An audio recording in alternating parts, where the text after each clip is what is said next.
राजस्थान में सियासी लड़ाई चरम पर है। कांग्रेस ने दिल्ली से रणदीप सुरजेवाला को दूत बनाकर भेजा है ताकि वो राजस्थान में गहलोत और पायलट के बीच मामले को सुलझा सके, लेकिन सुरजेवाला मामले को सुलझाने के बजाय और उलझा दिए हैं। सुरजेवाला बस मीडिया में बयानबाजी करने में लगे हुए हैं। बीते दिनों उन्होंने एक बार फिर बड़ा दावा कर बीजेपी को घेरने का मौका दे दिया है। कांग्रेस प्रवक्ता रणदीप सुरजेवाला ने ये दावा किया है कि सचिन पायलट गुट के 3 विधायक उनके संपर्क में हैं और जल्द ही होटल पहुंच जाएंगे। उन्होंने कहा कि तीनों ही विधायक 48 घंटे के अंदर होटल फेयरमाउंट पहुंच जाएंगे। दरअसल सियासी संकट के बीच मुख्यमंत्री अशोक गहलोत का समर्थन कर रहे विधायक होटल फेयरमाउंट में ही ठहरे हैं। कांग्रेस नेता रणदीप सुरजेवाला के इस बयान पर बीजेपी के प्रदेश अध्यक्ष सतीश पूनिया ने बड़ी प्रतिक्रिया दी है। सतीश पूनिया ने कहा कि उधर से 3 आएंगे तो इधर से 13 जाएंगे। पूनिया ने इशारों में कहा कि सरकार भले ही अपनी घेराबंदी करे, लेकिन इधर भी कई विधायक सरकार से टूटने को तैयार बैठे हैं। बीजेपी प्रदेश अध्यक्ष ने कहा कि पूरे मामले में बीएसपी के राष्ट्रीय महासचिव सतीश मिश्रा की तरफ से जारी व्हिप भी महत्वपूर्ण है। उन्होंने कहा कि पार्टी व्हिप के खिलाफ वोट करने वाले विधायकों की सदस्यता पर खतरा हो सकता है। गौरतलब है कि अशोक गहलोत 102 विधायकों के समर्थन का दावा करते रहे हैं, जबकि सचिन पायलट गुट की ओर से 22 विधायकों के समर्थन का दावा किया जाता रहा है। विधानसभा सत्र बुलाने को लेकर गहलोत सरकार और राज्यपाल के बीच चल रही तकरार के बीच बहुजन समाज पार्टी के विधायकों के दल बदल का मामला भी कोर्ट पहुंच गया है। हालांकि सुरजेवाला के दावों में कितनी सच्चाई है, ये विधानसभा में फ्लोर टेस्ट होने पर ही पता चलेगा। लेकिन दूसरी तरफ पायलट गुट ने ये दावा कर दिया है कि कांग्रेस के 10 से 15 और विधायक उनके संपर्क में हैं, जिसके बाद राजस्थान का सियासी पारा और बढ़ गया है। भारत चीन मामले पर कांग्रेस के पूर्व अध्यक्ष राहुल गांधी ने खूब सियासी रोटी सेकी। राहुल के बयानों पर बीजेपी के साथ साथ दूसरे दलों के नेताओं ने भी आपत्ति जताई। एनसीपी प्रमुख शरद पवार से लेकर बीएसपी प्रमुख मायावती ने भी राहुल को जमकर सुनाया। हालांकि राहुल सबकी बातों को अनदेखा करते हुए चीन मामले पर राजनीति करते रहे।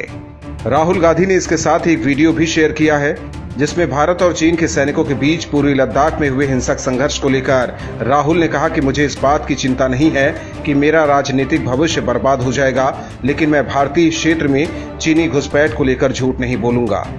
राहुल के इस बयान पर सत्तारूढ़ बीजेपी ने जवाब देने में देर नहीं लगाई। बीजेपी की ओर से कहा गया कि राहुल के इस बयान का कोई मतलब नहीं है, क्योंकि उनका करियर वास्तव में पहले ही खत्म हो गया है।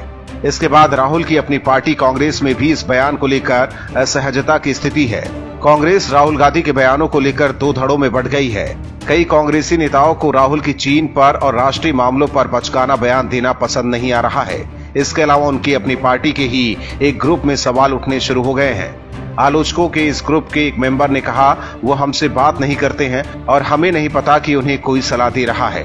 ये सदस्य अपनी ये राय गांधी परिवार और पार्टी के प्रति निष्ठा की वजह से सार्वजनिक तौर पर जाहिर नहीं कर सकते। वहीं अब गांधी परिवार के करीबी और पूर्व वित्त मंत्री पी चिदम्बरम ने भी राहुल के बयानों पर आपत्ति जताई है और राहुल पर किए गए सवालों के जवाब देने से बचते नजर आए। पार्टी की प्रेस कॉन्फ्रेंस में पूर्व वित्त मंत्री पी चिदम्बरम ने कहा कि वो रक्षा या विदेश मंत्री के रूप में कार्य नहीं किए हैं, इसीलिए वो राहुल को राय नहीं दिए हैं। उन्होंने साफ कहा कि वीडियो बनाने के लिए राहुल ने मेरे से राय नहीं लिया है। पूर्व केंद्रीय मंत्री ने कहा कि राहुल गांधी कभी कभी उनकी राय लेते हैं। राहुल पर चिदम्बरम के बयानों से साफ है कि अब कांग्रेस के वरिष्ठ नेताओं से भी राहुल गांधी राय लेना मुनासिब नहीं समझते हैं।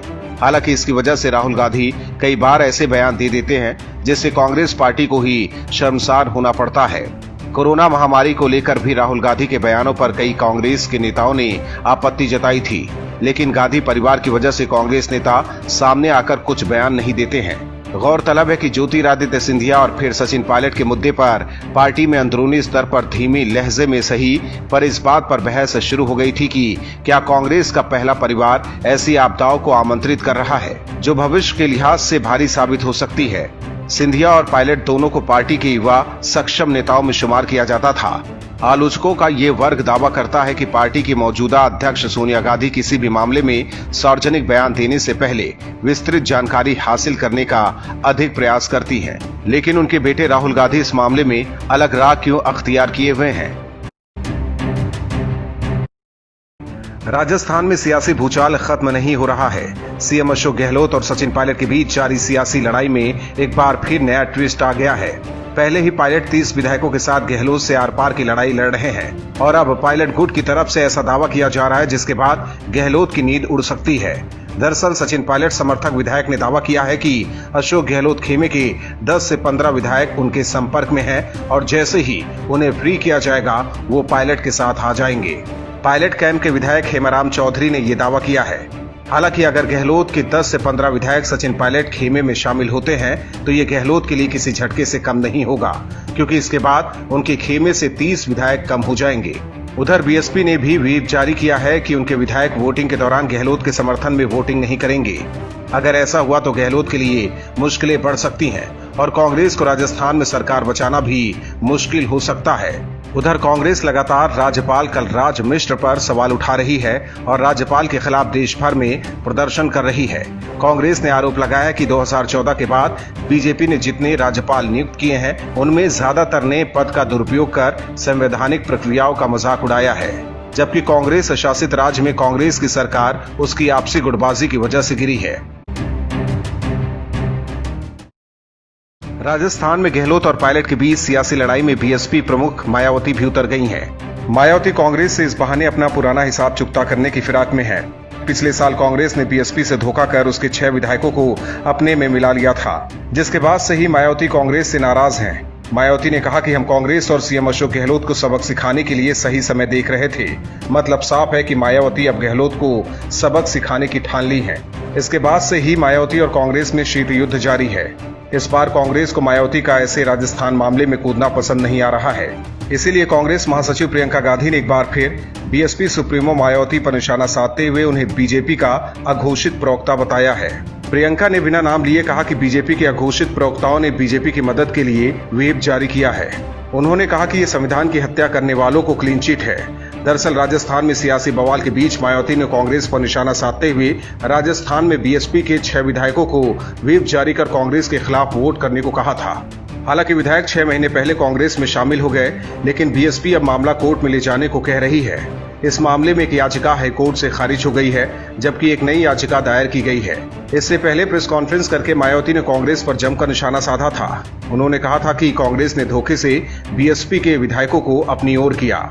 मायावती ने कहा था कि अगर जरूरत पड़ी तो बीएसपी इस मामले को सुप्रीम कोर्ट तक ले जाएगी और अगर कांग्रेस सरकार गिरी तो उसके जिम्मेदार अशोक गहलोत खुद होंगे।